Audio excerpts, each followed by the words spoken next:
Pablo Palomino. Pablo Palomino. Are you from this neighborhood? I am. I grew up in Sherman Heights, a few blocks away from here. Spent a lot of time walking these streets. Could you tell us a few memories that you have when you were younger about this neighborhood? Are there any stories? Like what you get involved in, or?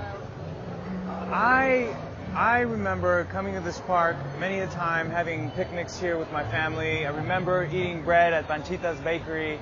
I remember eating at Cuatro Milpas. I don't ever remember this environment being an unsafe environment.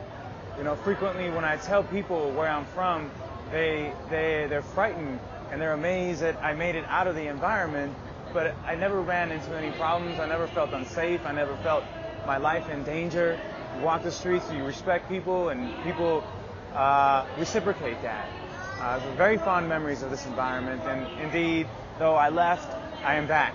I'm still living in the same street where I grew up. What problems do you feel like this neighborhood does face? There aren't enough opportunities for young people to participate in dance and sports and singing and music and yoga. I don't know that there hasn't been an effort to have our youth physically involved in physical outlets. So most of the outlets that do exist, I don't think truly entirely complete the human being, the child. I mean, there are great programs currently, but there aren't enough physical outlets for them. And young people are highly energetic. They love to play soccer, they love to run around, they love to climb streets, but we don't have those outlets. So if that's what we need more physical outlets for our kids. What do you know about the history of Chicano Park? What do I know about the history of Chicano Park? Oh God. Well, I couldn't tell you the specifics, but I will tell you that I am very proud of this park, and anytime friends of mine come to San Diego from out of town, I always bring them to Chicano Park, and I always represent to them that this is a symbol of resistance. This is a symbol of the community coming together for a cause and booting out the powers that be. And what we see memorialized on these pillars is that effort. And so from my studies and the history that I know, I go through and I explain the murals as best as I can. So I'm very, very, very, very proud of this park, and I always bring people. And when they walk away, they take a piece of San Diego, and what they remember of San Diego is Chicano Park. What do you want people to remember 20 years from now about Barrio Logan? It's in particular Chicano Park.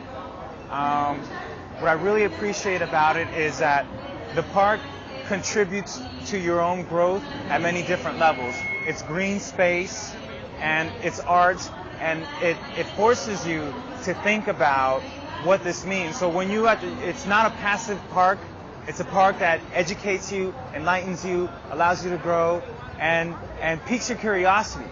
Who is this person? Who is that person? How are they interrelated? How are we all interrelated?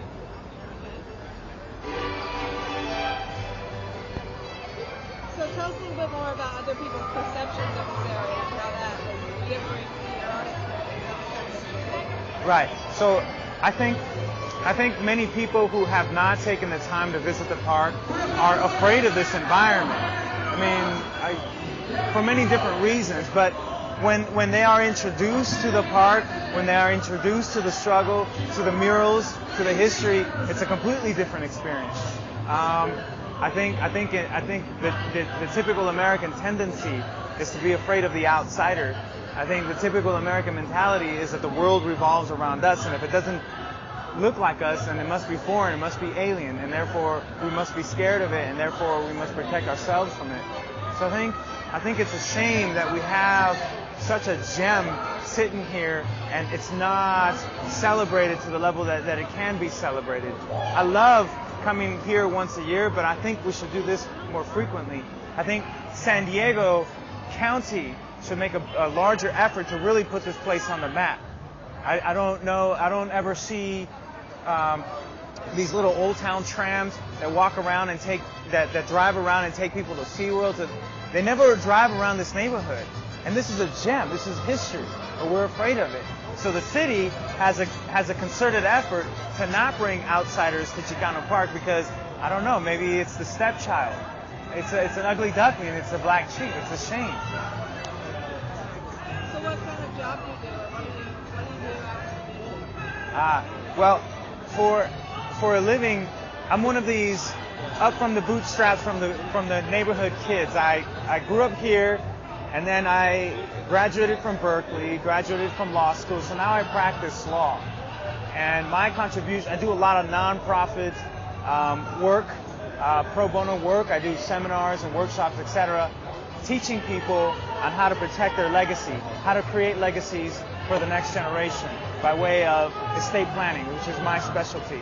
And I frequently lecture around the community at different nonprofit organizations. But I'm very much rooted in this environment because I come from this environment. Do you have any message you'd like to give to the kids in this area? I just saw a motto down the ways over here. There's a T-shirt that says, "Work hard, be nice, and dream big." And I think that's a really healthy motto. So I tell kids now, work hard, be nice, and dream big. Thank you.